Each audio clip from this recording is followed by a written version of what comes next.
From the vast reaches of the Mongolian steppe, an army of over 100,000 men swept aside all resistance, claiming territories that spanned continents. Their leader, Genghis Khan, proclaimed his life's ambition was to unite the world under one empire. Having conquered the East, the Mongols turned their attention to the West, where they would come face to face with some of the greatest armies of medieval Europe. Would Genghis Khan's legendary warriors finally meet their match?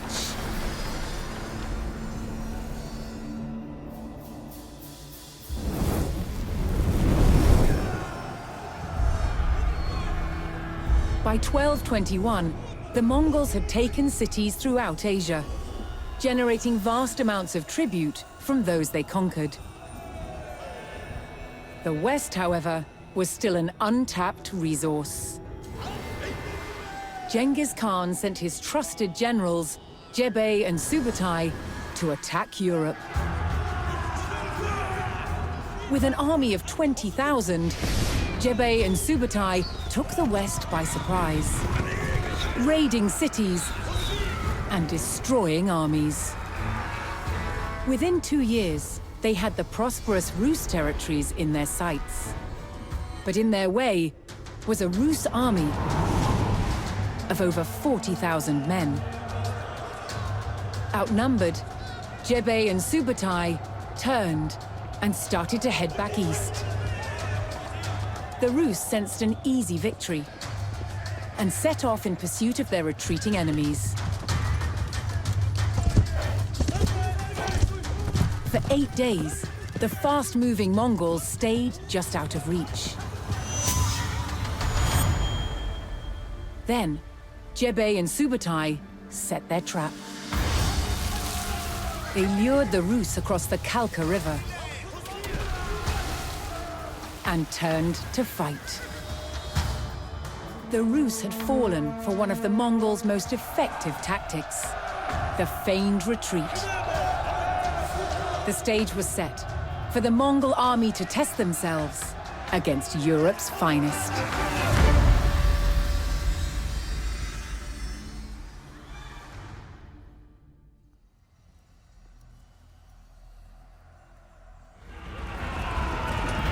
The Mongols charged across the European plains, with the fatigued Rus army in close pursuit.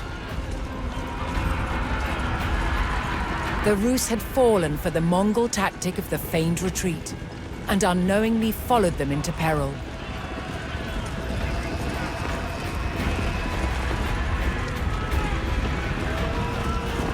The Mongol general sprung his trap on the enemy scouts.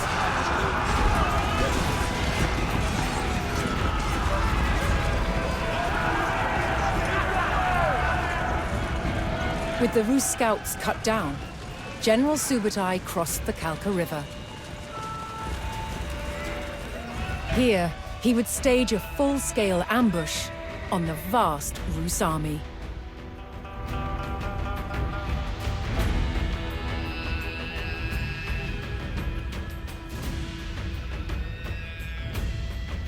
Subutai directed his warriors to split up and lie in wait for the enemy. The Rus army had fallen for the feigned retreat and rode straight into the Mongol ambush. With the enemy surrounded, Subutai's battle-ready warriors descended from all sides.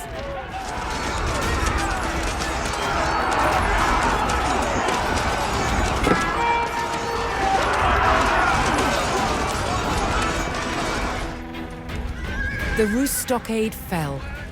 Despite a valiant last stand, the remnants of the Rus army were cut down. Spurred on by the crushing victory at the Kalka River, the Mongols advanced ever further into the heartland of the Rus.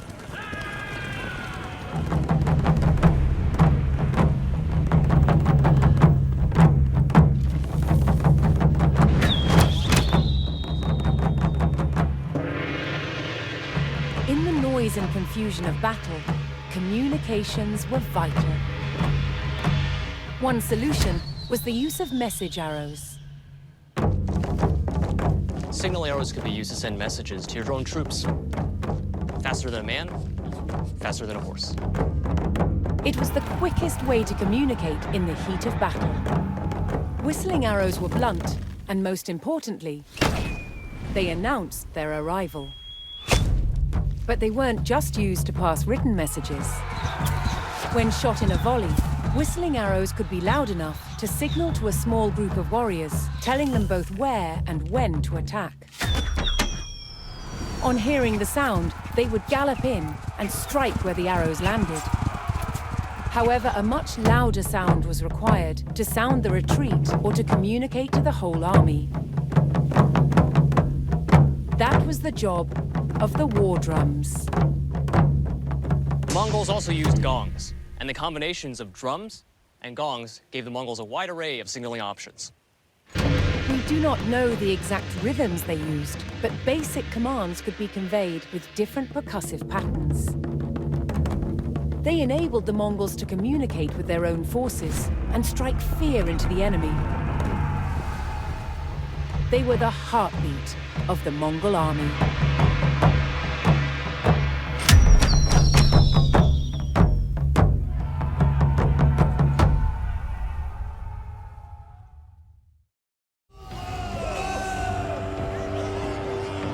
On the banks of the Kalka River, thousands of Rus were killed by the Mongols. The hunters had become the hunted. But in the years leading up to this Mongol raid in the west, Genghis Khan had been focusing his attacks on the east and the Qin dynasty of northern China. Controlling wealthy lands and trade routes, Qin cities overflowed with riches. In 1210, the Qin's new ruler, seeing Genghis Khan as a threat, demanded that he swear loyalty to him. Genghis Khan refused. To the Qin, this defiance was a declaration of war. The Qin had a huge army, and their territory was protected by vast fortifications, known today as the Great Wall.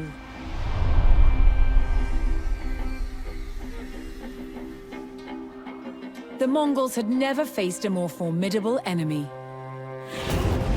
Genghis Khan knew the only way to defeat the Qin would be to take their heavily defended capital city, Zhongdu, on the other side of the Great Wall. Genghis Khan would be committing his people to a long, hard war. Would the rewards be worth the cost? For answers, he looked to the gods. Climbing a sacred mountain, he prayed to the eternal sky.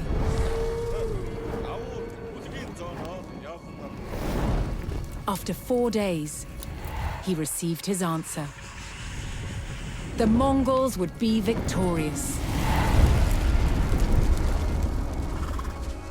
With divine reassurance, the Mongol army set out across the steppe. They must break through the Great Wall to destroy the Qin dynasty and further expand the Mongol Empire.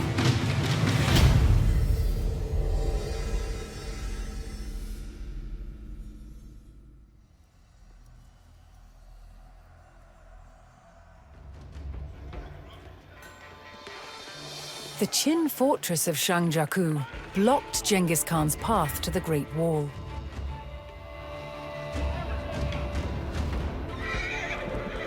Seeing the strength of the defenses at the front of the fortress, Genghis Khan dispatched his scouts to seek out an alternate approach.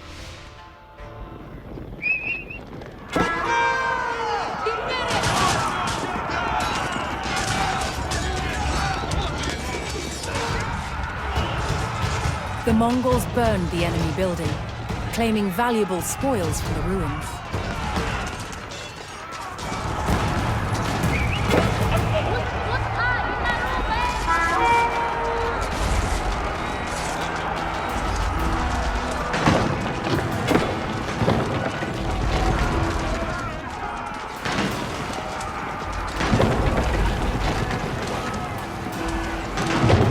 warriors of the grassland stormed the Great Wall. The formidable barricade, thought insurmountable, finally bent to the will of Genghis Khan.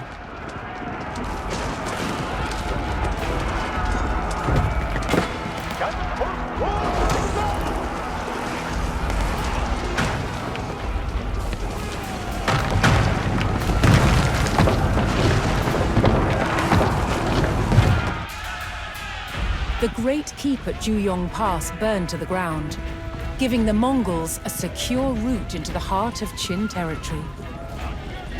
As pillars of smoke billowed from the mountain pass, Genghis Khan charged forward into new lands and on to his ultimate goal, the wealthy Qin capital of Zhongdu. The Mongol Empire was one of the largest the world had ever known. This couldn't have been achieved without the hardiness and endurance of the Mongol horse. The Mongol horse was the empire's main mode of transport.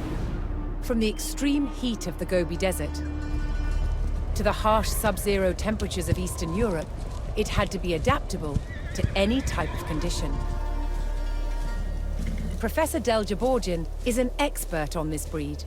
The Mongolian steppe is very cold in winter and very hot in summer. So Mongolian horse has very thick coat and long hair and very hard hoofs.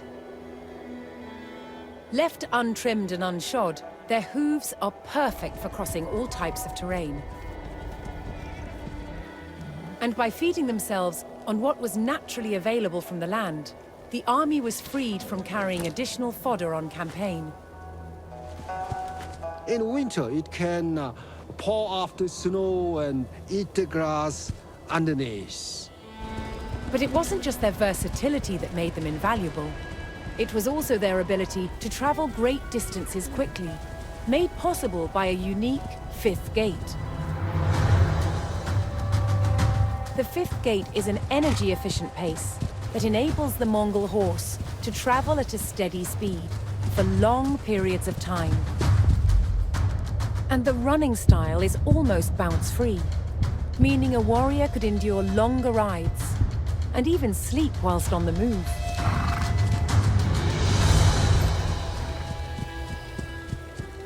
Today's Mongolian crossbreeds still have this ability. But like any horse, carrying a person at speed couldn't be kept up indefinitely. This meant that before the horse became tired, the rider could switch to a fresh one. When they train the horse, they just change it on the move from one saddle to another saddle.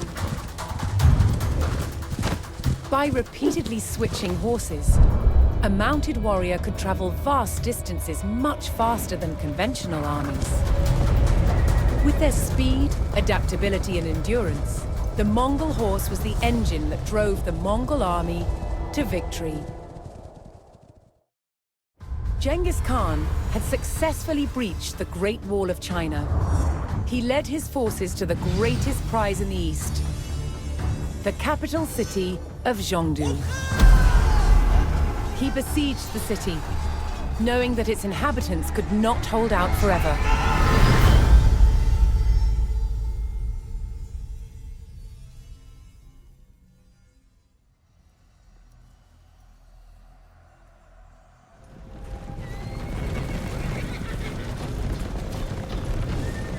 Bearing down on the gleaming capital of Zhongdu, Genghis Khan raised the Black Banner of War on his historic enemy, the Qin dynasty. To take the heavily garrisoned capital, the Mongols would have to starve its army by eliminating Chengdu's suppliers.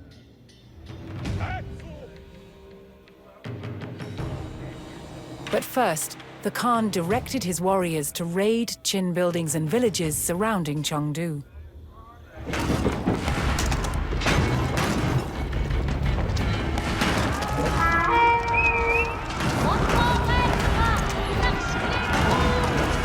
Genghis Khan unleashed the wrath of his Mongol warriors on the heart of the beleaguered city.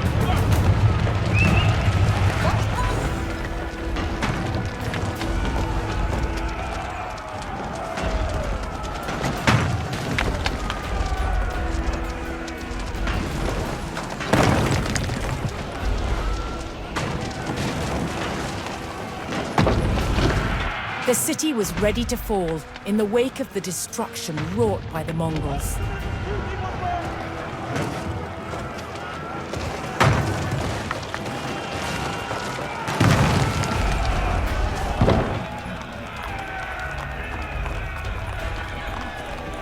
Zhongdu fell to the wrath of Genghis Khan's warriors, yielding great riches for the Mongol Empire. The sacking of Zhongdu would be remembered as one of Genghis Khan's most devastating victories. But this was just the beginning of his quest to create a global empire under Mongol rule. The Mongols were famed for their archers, and at the heart of their success was the clever engineering of the Mongol bow. The Mongol bow was part of a family of bows. Different cultures made these in varying shapes, but they were all made of the same materials. They were all composite bows, assembled from several parts. Lukas Novotny is a world-class horse archer and a master composite bow maker. Here we have a wooden core. That's what we begin with. The core is basically the invisible part of the bow. All we see in a bow is always the flesh. However, we never see the skeleton. Just like in a human, we know it's there. The wooden parts are fitted together with precision joints, giving the bow its distinctive shape. Okay. Now, we have the tips. They go in like so. These tips of the bow are non-bending. They act as levers that allow you to draw a much stronger bow than you normally would be able to. It's a genius bit of engineering. The next stage in assembling the composite materials is to laminate the wooden core with strips of horn. A tool called a tendiek ensures that even pressure is applied to the glued surfaces. That's a lot of pressure. I have to work to really kind of keep this in place. Horn resists compression and stores energy. It is the muscles of the bow. The bowmaker then applies the sinew. This is dried animal tendons that have been pounded and shredded to produce fine fibers of considerable tensile strength. Bundles of combed sinew are moistened with water, then soaked in glue made from the swim bladders of fish. The sinew is applied carefully, layer by layer. One medieval text states that all of the skill lies in the laying of the sinew. You have to really be quick with your hands. You have to make sure the fibers are straight. Keeping the sinew straight is essential.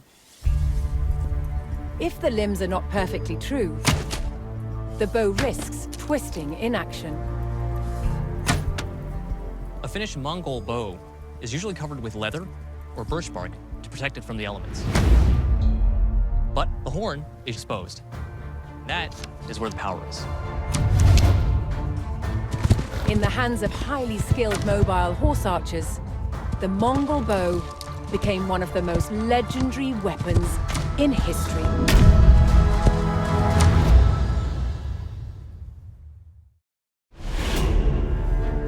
On June the 1st, 1215, the city of Zhongdu, known today as Beijing, fell to the Mongols.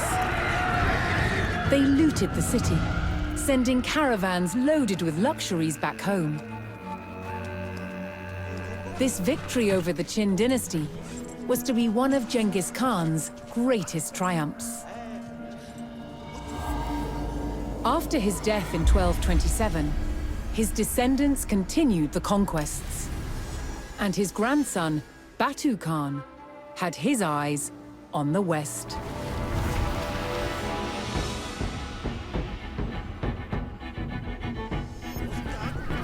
The Mongol raids of the 1220s had shown that the Rus lands held riches worth exploiting. The battles had devastated the Rus elite, and their defenses were weak. So Batu Khan organized an enormous invasion force, determined to turn the Rus lands into vassals of the Mongol Empire.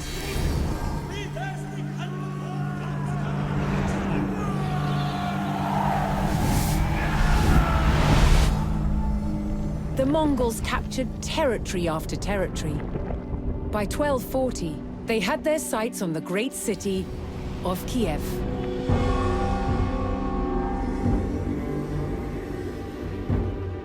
Kiev was a jewel among the Rus principalities, a center of scholarship, power, and wealth. Batu Khan's cousin Monka was put in command of the advance force, ready to attack. Chroniclers tell of Monka's admiration for the beauty of Kiev, so he was reluctant to destroy it. Monka sent his envoys to the city to demand its surrender. But Kiev's commander-in-charge refused and killed the Mongol envoys. Monka would not stand for such disrespect. His army rode to the city walls and prepared to attack. They would show Kiev no mercy.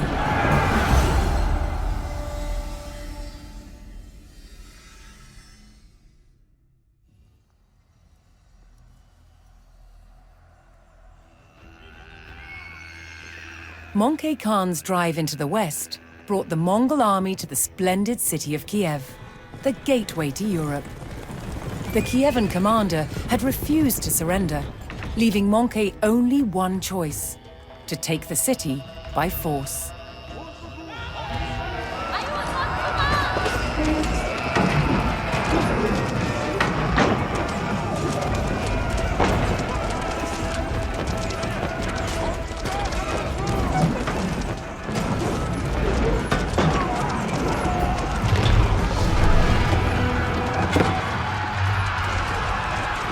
The Mongol army broke through the gates of Kiev and marched on the city.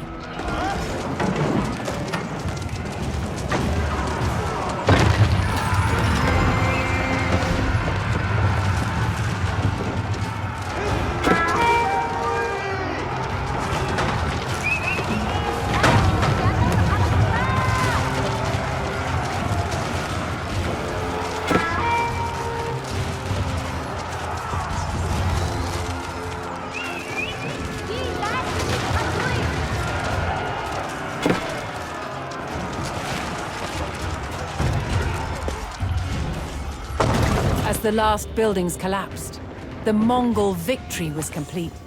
Kiev had fallen. Möngke Khan and his Mongol warriors ran freely through the ravaged city, cutting down any survivors and plundering its riches. With Kiev under Mongol control, the gateway to Europe was open, and the empire could continue its conquest into the west. The vast Mongol Empire was created by warfare, but it was governed by bureaucracy. Good communications across the empire were vital, and that was the job of the Yam Riders.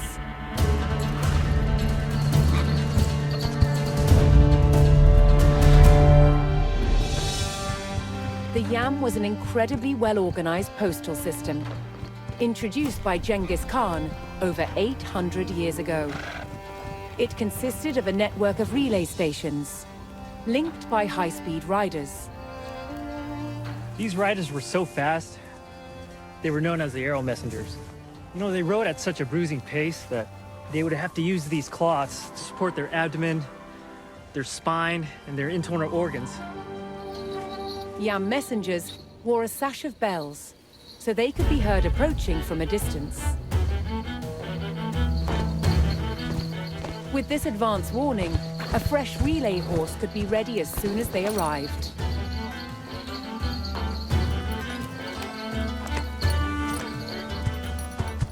Remounting like this allows us to travel several relays each day. With a constant stream of riders, official messages could be carried quickly to and from all corners of the empire. In China alone, the Yam had over 14,000 relay depots and over 50,000 horses. In some areas, the relay stations were much closer together. Here, the system also used fast runners. However, it was the hard-riding couriers that made the Yam such a rapid communications web. And to ensure it ran smoothly, riders carried a medallion, the paisa. Paisas acted as passports and gave the owner authority to demand goods and services from the Yam stations and the local population. The Yam messengers were the lifeblood that flowed through the great Mongol Empire. With Kiev secure, the Mongols planned a coordinated drive deeper into Europe. They would divide the forces of Poland and Hungary by attacking both kingdoms simultaneously. At Liegnitz, the old armies of Europe would be tested against Mongol-style warfare.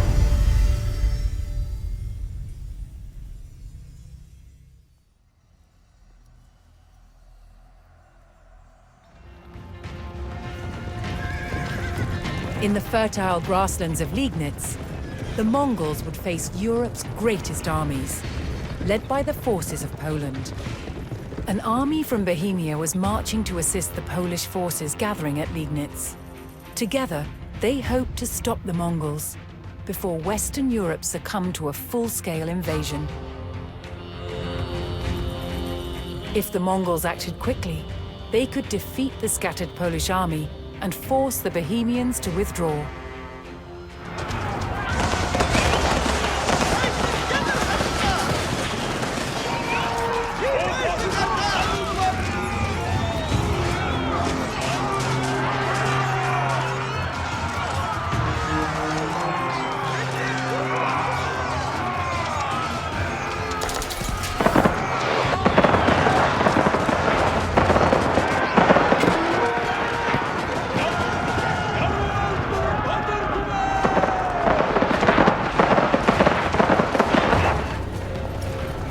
Despite being outnumbered by the European armies, the Mongols were victorious.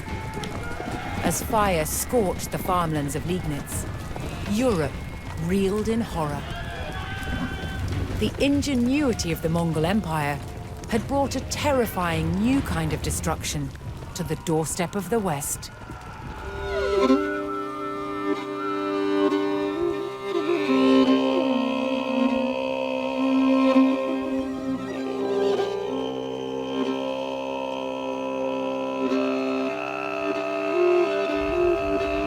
Nomads followed their flocks and herds.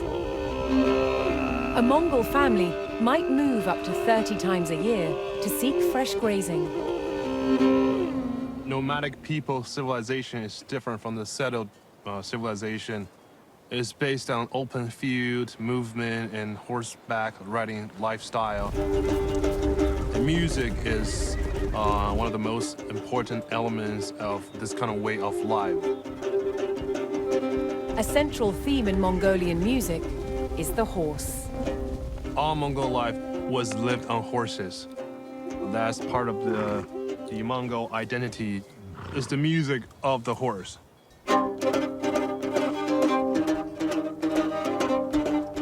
The most iconic Mongolian instrument was the morin khor. Morin khor in Mongolian language, it's mean horse head fiddle. The strings came from a horse's tail. 120 hairs for the top, female string, and 150 for the bottom, male string. Everything to do with the morin khor related to horses. And it could even imitate their sounds. A distinctive aspect of Mongolian music is throat singing. Throat singing is an ancient way of singing that imitates the echo from the nature.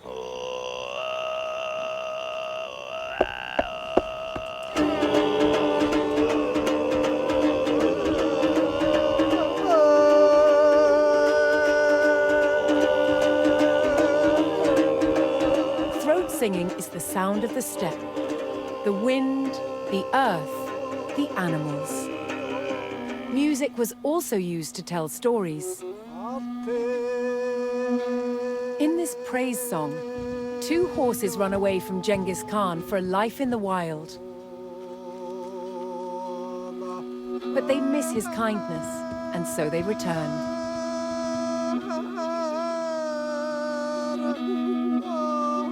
The prospect of being immortalized in a praise song was a powerful motivation for warriors on the battlefield.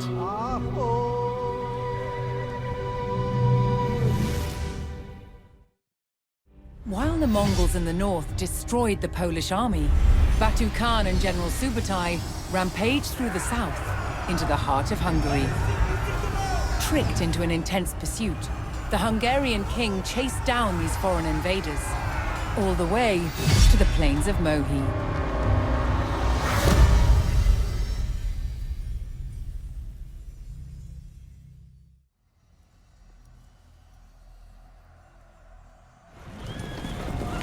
Batu Khan led his warriors across the plains, luring the Hungarian king to a battle site far from the safety of his city. As the Hungarians broke away to regroup across the Sayo River, the Mongols prepared to strike.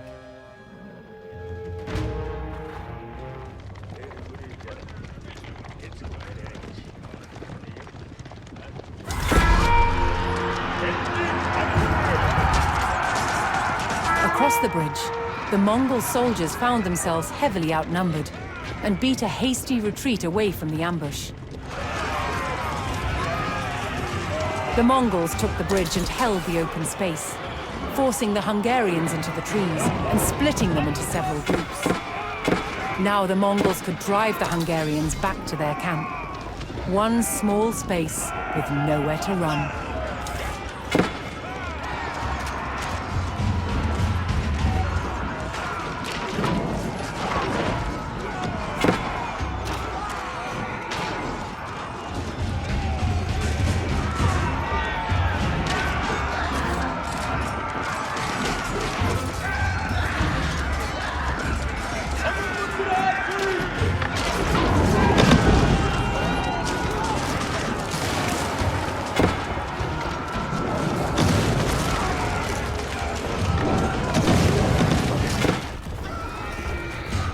The Mongols laid waste to the Hungarian fort, sending their king and the last of his army fleeing for their lives. Once again, Batu Khan and General Subutai had outwitted and utterly destroyed their European enemies, striking terror into the heart of the West.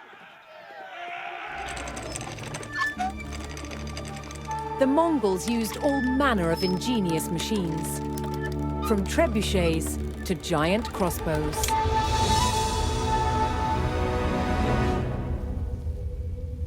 They were masters of siege warfare and recruited Chinese military engineers to build their devices.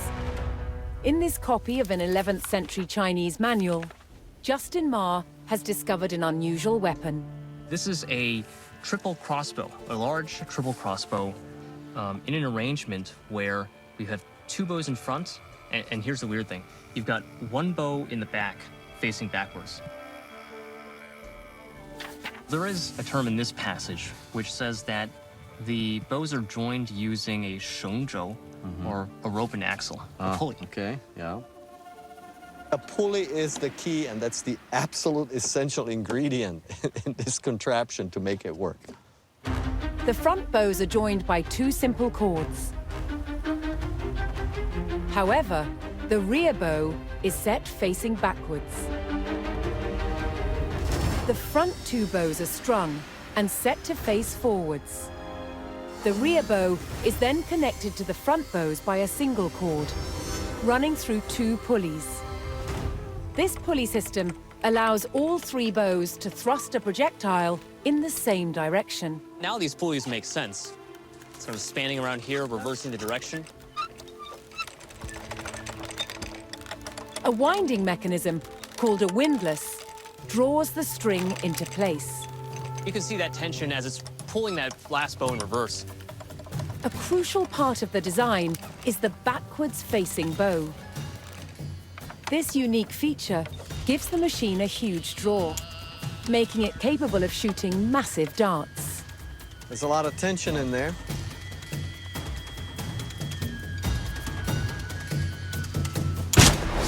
The projectile strikes with impressive force. Golly. Well, it's gone through 3. Piercing 3 boards on the first attempt, the team decides to increase the challenge. Let's do it. Quite exciting. Let's see if it really can punch a hole through that 4th one. It went all through 3 of them, and it punched a slight hole on the side of the 4th. In battle, such weapons might be used to penetrate shields, but this heavy oak barrel poses an even greater challenge. Aha, we got the hole. Look at it. A lot of leaking out. I didn't think we're gonna be able to punch this. I mean, it's just incredible. This is impressive. I mean, this took a lot of force, too. Look at the thickness of it. And this is some hard wood. I mean, this is not just some particle board here, okay? I mean, this is incredible. Embracing the knowledge and skills of the people they conquered enabled the Mongols to win wars and control vast territories. This was key to the creation of one of the world's largest empires.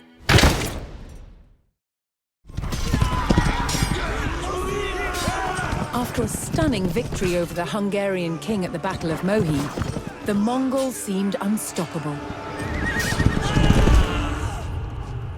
But a year later, the great Khan Ogedei died.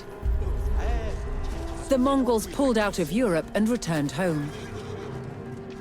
Over the next 20 years, 2 more great Khans ascended to the throne. Their conquests continued to expand the empire in the east. Then in 1260, the grandson of Genghis became the next great Khan. His name was Kublai Khan. He would rock the foundations of one of the medieval world's most advanced civilizations, China.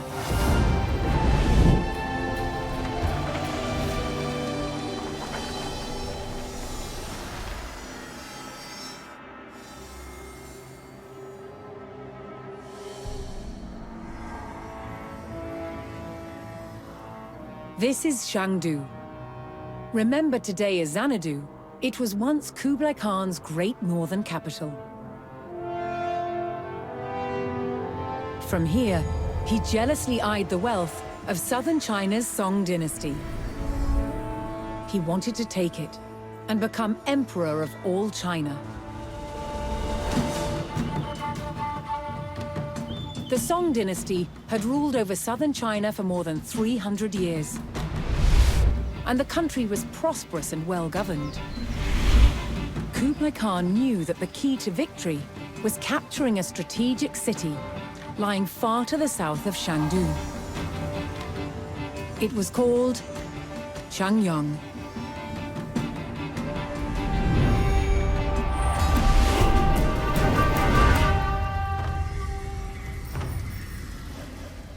Xiangyang was the gateway to the south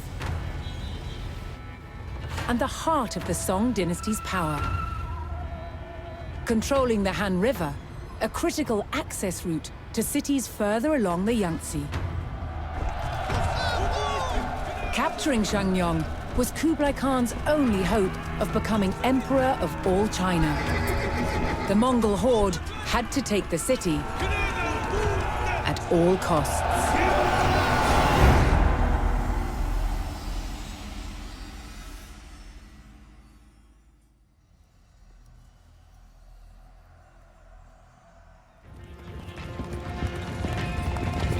Kublai Khan, not content with rule over his own lands, coveted the riches of the Song dynasty to the south.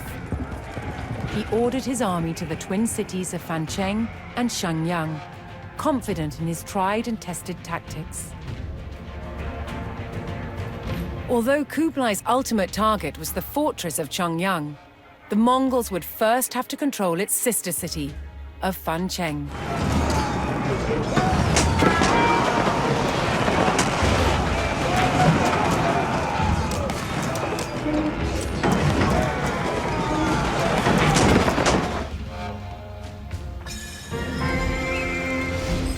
With the gates still unbroken and under guard, the Mongols switched strategies and called on a large group of reinforcements to bring in their mobile camp. The Mongols would besiege the mighty twin cities. The Mongols took up position on the last bridgehead. Seeing that the Mongols were attempting to block the city's escape routes, the Song began planning a counterattack.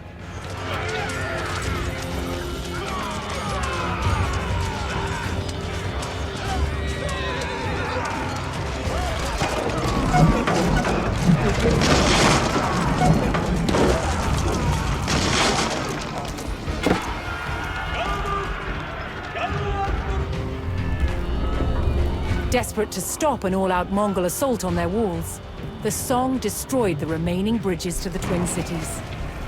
Unable to advance, the fortress of Xiangyang remained locked to the Mongols. But with a siege established, the Khan's cause was not yet lost.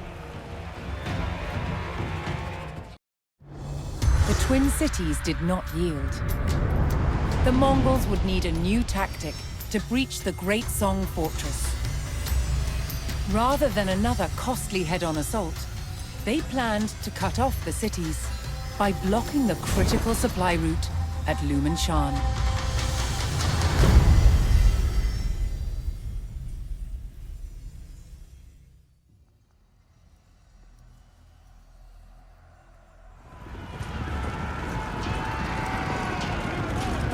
The Song defector, General Liu Zheng, advised Kublai Khan that the best strategy to take Xiangyang was to construct a blockade, completely cutting it off. Liu Zheng led the Mongol army to the trade route at Lumen Shan and set his plan in motion. The general's plan depended on recruiting local workers who could build defenses. The first step was to eliminate the Song garrison near the village of Lumen.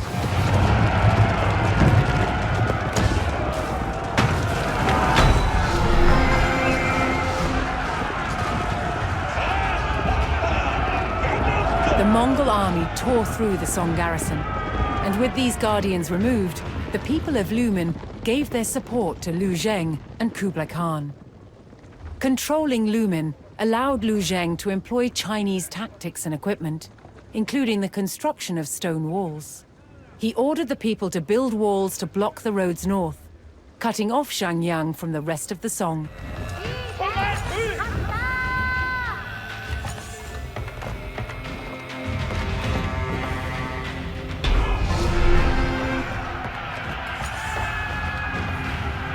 Liu Zheng's vision was complete. The Mongols' great blockade now cut off the Song cities. However, the Song commanders would not leave Xiangyang to stand alone and sent forces to break through the Mongol barrier. The Mongols maintained control of the Song trade route at Lumen Shan, cutting off Xiangyang from the south. Thanks to the insights of General Liu Zheng, Kublai Khan's plan to weaken the Great Song fortress was working.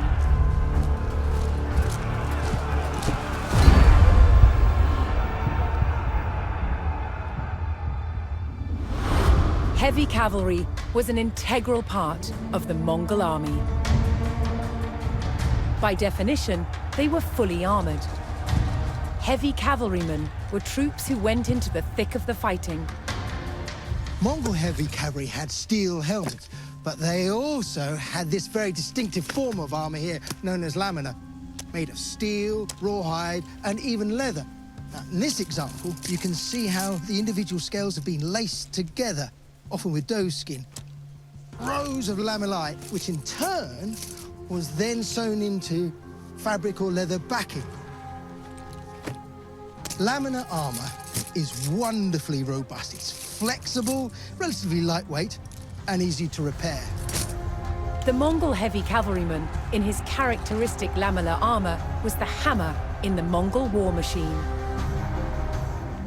All all Mongols, both heavy and light cavalry, were capable horse archers. However, for the heavy cavalry, shock troops that rode into and smashed the enemy, the bow was of secondary importance.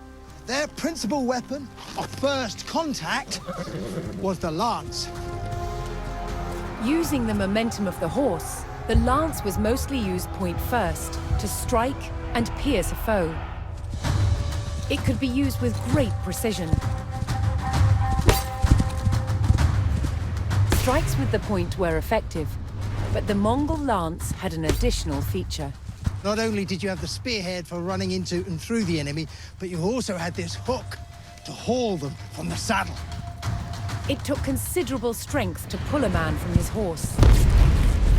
And doing so took him out of the fighting just as successfully as a head-on strike. In hand-to-hand combat, the Mongols used the sword to slice their way to victory. But they also had this, the great mace, which they used with two hands.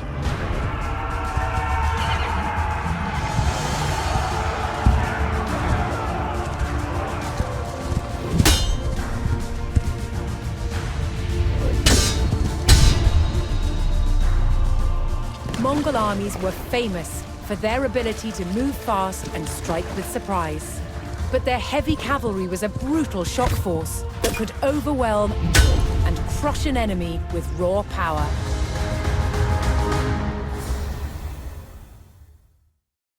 Crippled by the loss of their supply route, the twin cities of Xiangyang and Fangcheng were ready to fall. The Mongols' new long-range trebuchets would test the mighty walls of the Song fortress, and Kublai Khan would not stop the bombardment until he sat on the throne of all China.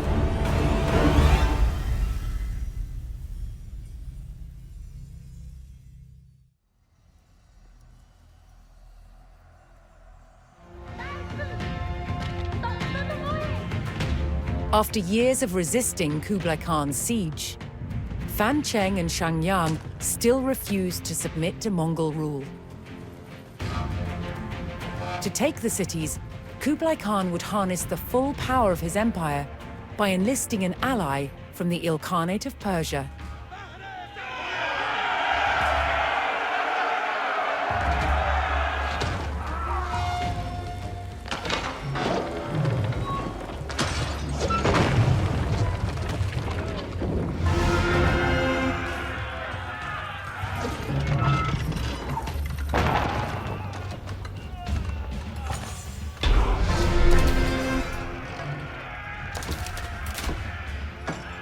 With the bridge rebuilt, the doors to Fancheng were wide open. The Mongols swept into Fancheng, striking down any Song warriors in their path.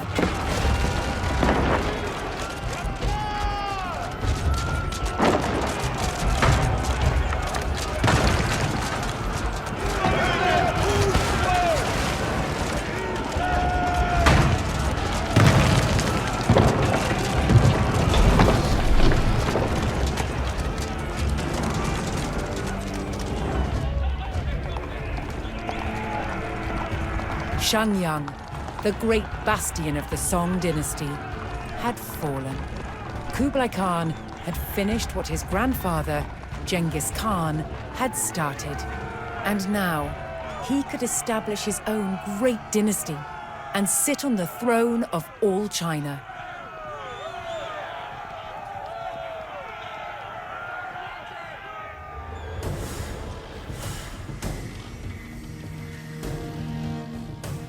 The Mongol army smashed through Xiangyang's defenses and captured the city.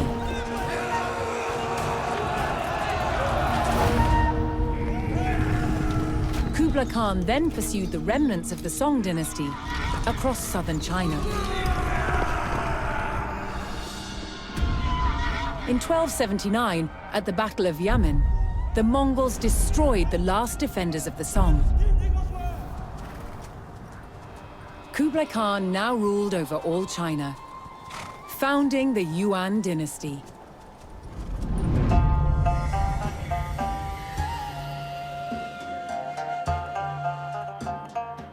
His royal court in Chengdu welcomed scholars, traders, and religious leaders. The Mongols demonstrated civility and religious tolerance, but also brutality and violence, typifying the contradictions within the Mongol Empire.